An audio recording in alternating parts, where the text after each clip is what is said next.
રાજ્યના ગૃહ વિભાગે સામાજિક તત્વો સામે કાર્યવાહીની વાત કર્યા બાદ સાબરકાંઠા જિલ્લા પોલીસે 16 પોલીસ સ્ટેશન વિસ્તારમાંથી 150 ગુનેગારોની યાદી તૈયાર કરી છે, જેમાં 73 બુટલેગર, 6 જુગારીઓ, 45 શરીર સંબંધી ગુના કરનાર અને 17 મિલકત સંબંધી ગુના કરનાર સહિતના લોકોની યાદી તૈયાર કરવામાં આવી છે। આ ગુનેગારોમાંથી 7 લોકો સામે પાસા અને 15 લોકો સામે તડીપાર તેમજ એક વ્યક્તિ સામે ગુસ્ટોકની કાર્યવાહી કરવામાં આવશે તેવું સાબરકાંઠા જિલ્લા પોલીસ વડા વિજય પટેલે જણાવ્યું હતું। જે કેસની ગુજરાતી સાથે અશોક નાઈ, સાબરકાંઠા।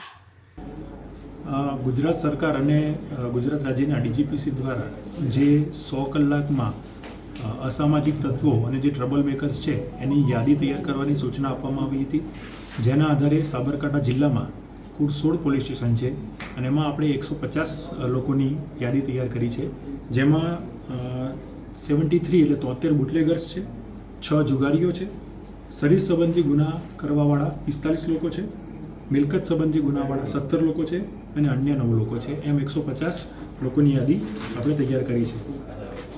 યાદી તૈયાર કર્યા પછી એમના વિરુદ્ધમાં વિવિધ કલમો હેઠળ કાર્યવાહી કરવામાં આવી છે, જેમાં અટકાયતી પગલાંથી લઈ અને પ્રોહિબિશનના કેસીસ કર્યા છે, જેની વિગતે 7 જેટલી પાસાની દરખાસ્ત તૈયાર કરવામાં આવી છે, 15 જેટલા તડીપારના કેસીસ આપણે કર્યા છે, ગુજસી ટોક જે છે એનો પણ એક કેસ આપણે કરેલો છે। વાહન ચેકિંગ છેલ્લા 3 દિવસથી સતત કરી રહ્યા છે, જેમાં 2500થી વધારે વાહનો મેં ચેક કર્યા છે। આ વાહનો ચેક કરતાં 15 જેટલા વાહનોમાં હથિયારો મળી આવ્યા હતા, એટલે એના વિરુદ્ધમાં જીપી એક્ટ 135 વિરુદ્ધની પણ કાર્યવાહી અમે કરી છે। ડ્રિંક એન્ડ ડ્રાઈવના જે કેસીસ કહેવાય એમવી એક્ટ 185ના એવા 17 કેસો કે જે લોકો દારૂ પી અને વાહન ચલાવતા હતા એવા 17 કેસો પણ અમે કરેલા છે।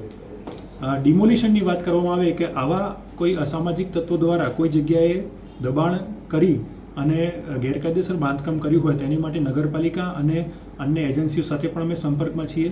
3 જગ્યાએ નગરપાલિકાએ નોટિસ પણ આપેલી છે અને નોટિસનો સમય પૂરો થતાં એમાં ડિમોલિશનની કાર્યવાહી પણ કરવામાં આવશે।